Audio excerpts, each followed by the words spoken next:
How many supplements do people take where they don't really understand why they take them, what they do, or whether they're even working?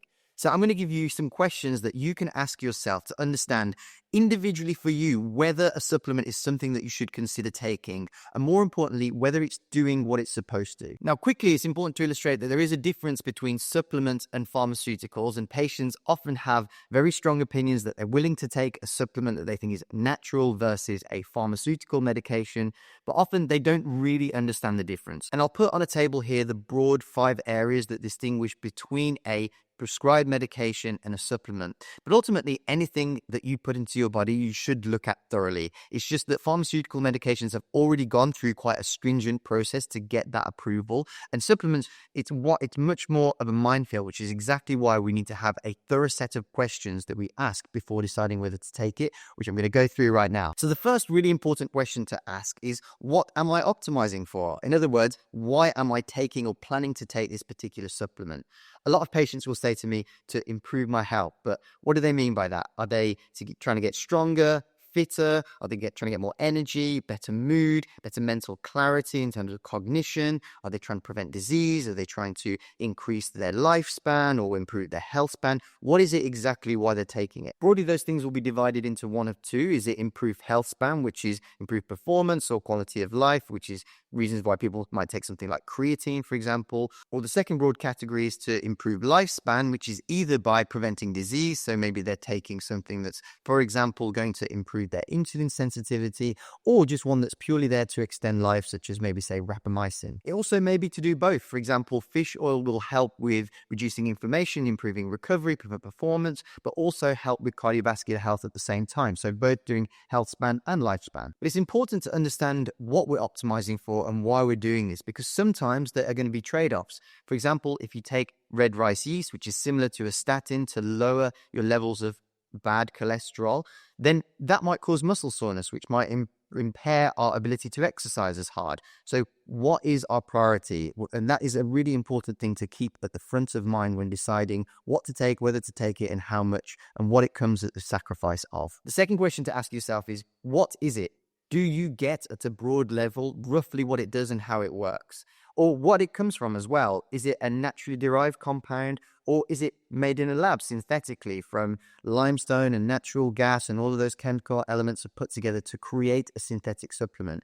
Or is it something a little bit weirder, like lanolin derived vitamin D3, for example, which comes from sheep's wool grease? Are you okay with taking something that comes from that? Now, the third question to ask is, how do I know it's working and whether I actually need it? So what's the mode of action? Now, you may not necessarily need to know the intricacies of how it works on a cellular level. And actually, some of the supplements, it's not actually known already. We may not know that.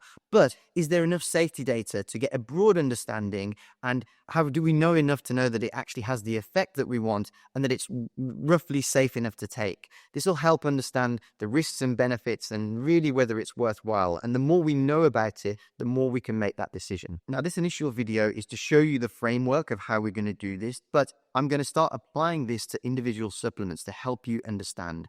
Now, the biomarkers are going to vary for each one, but is there something that I can measure in the blood, a clear before and after, that is going to help me understand whether it's working, whether the blood levels are right, to help correlate that to an effect that I'm seeing physically in the way it makes me feel? The penultimate question to ask is, what is the actual balance of risk to reward? So what is the potential magnitude of the effect that I can reasonably expect to get from this? What are the potential side effects? Is it worth that trade-off of taking that risk? Do I have confidence in the data that it is safe to take and is worthwhile taking for the potential benefits versus the risk? And are there any brands out there that I can trust and that I can know that I'm going to get a good product in terms of the manufacturing, the purity, any contamination, and just knowing that I can find a supplement in that particular field that is of reliable quality, tested externally? And that's something that in the series, as I go through each individual supplement itself, I'll show you how to decide whether you can trust a particular brand. And the final question is, how do I take it? And that includes everything from choosing a good brand, particularly brands that submit themselves to third-party testing, that people check that what they say is in the bottle is actually there, are usually a reliable source of at least a decent standard of quality. Also, what's the best bioavailable form? So should it be a powder? Should it be a liquid? Should it be a tablet? What's the best way that it gets absorbed into the body in the most effective way? And understanding how it differs per supplement is an important part. And then finally, understanding any advice on taking. There are some that should be taken with food, without food, first thing in the morning, last thing before bed. It's really important to understand how to get the most out of that individual supplement and doing your research around that. So as promised, I was going to show you how we're going to do this for individual supplements. So I've made a free PDF that you can download by clicking in the link description below. It's a live file that will be continually updated as I learn more, people request some more supplements to be added, and more information comes to light via new studies. So you can download that by clicking the link below. If you've got any more supplements that you would like me to make a video on or talk about specifically, please pop them in the comments below. But I've already created a playlist of some more videos of individual supplements, starting with this first one in the playlist here that you can check out just by clicking on that video. So thank you for watching. Remember, it's important to remind yourself what you're optimizing for. These supplements may have hidden risks that we don't know about, so make sure that you are choosing the right one and you know that it's working and it's giving you the effect that you individually need.